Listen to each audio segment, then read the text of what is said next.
Bienvenue dans cette nouvelle vidéo. Aujourd'hui, nous allons parler du clou de girofle. Je vous ai souvent parlé des bienfaits du clou de girofle, que ce soit pour la santé des dents, que ce soit en antibiotique, que ce soit même pour nettoyer le corps des femmes, pour aider les femmes à tomber enceintes. Je vous ai parlé des 1001 vertus du clou de girofle. Mais je fais cette vidéo parce que j'ai reçu dans beaucoup de commentaires beaucoup de personnes qui se plaignaient de la consommation du clou de girofle. D'autres avaient eu des irritations, des infections. Bref, je vais vous montrer dans quel contexte vous ne devez absolument pas utiliser le clou de girofle. Mais surtout, et pire encore, quelle combinaison est-ce que vous ne devez pas faire avec le clou de girofle?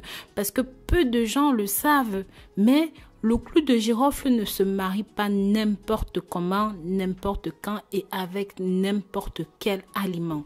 Et c'est la raison pour laquelle je vais donc vous demander de vous abstenir de mélanger cela avec de la cannelle, de l'ail ou même du gingembre, du ginkgo biloba et bien d'autres ingrédients que je vais vous citer. Vous allez voir que les mélanges banals que vous faites avec par exemple le gingembre ou même avec l'ail ou même avec le ginkgo biloba peuvent être fatales pour votre santé. Je vous invite donc à regarder la vidéo jusqu'à la fin pour bien savoir quand, qui, comment et pourquoi.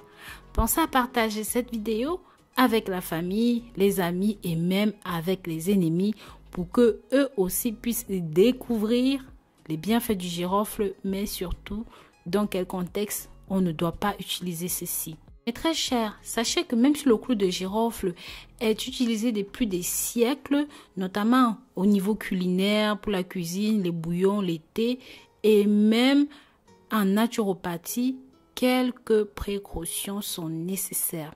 Effectivement, les tisanes de clou de girofle ne doivent pas être utilisées sur une longue période régulière. Ça va devenir toxique pour votre foie en cas de surdosage. Il convient donc de prendre 2 à 3 tasses maximum par jour et maximum pendant une semaine en cas de rhume par exemple. L'huile essentielle de clou de girofle ne doit pas être utilisée dans les bains parce que ceci est dermocaustique. Ça veut dire que ça ne se dilue pas dans l'eau, donc ça reste en huile et ça peut brûler la peau. Donc soyez bien avertis de cela. En revanche, les bains de bouche avec une décoction de clou de girofle dans de l'eau, comme je vous avais montré comment faire, par exemple de l'eau tiède où vous avez laissé vos 2 à 3 clous de girofle, vous pouvez utiliser cela. Vous pouvez utiliser cela régulièrement, ça ne pose carrément aucun problème. Quant à l'utilisation du clou de girofle pour les enfants en bain de bouche, vous pouvez utiliser ceci aussi, mais à condition que l'enfant sache recracher le contenu, donc il ne doit pas avaler. Si par exemple, l'enfant a des problèmes orthodontiques, c'est très efficace pour atténuer les douleurs parce que ça a un effet anesthésiant et anti-inflammatoire.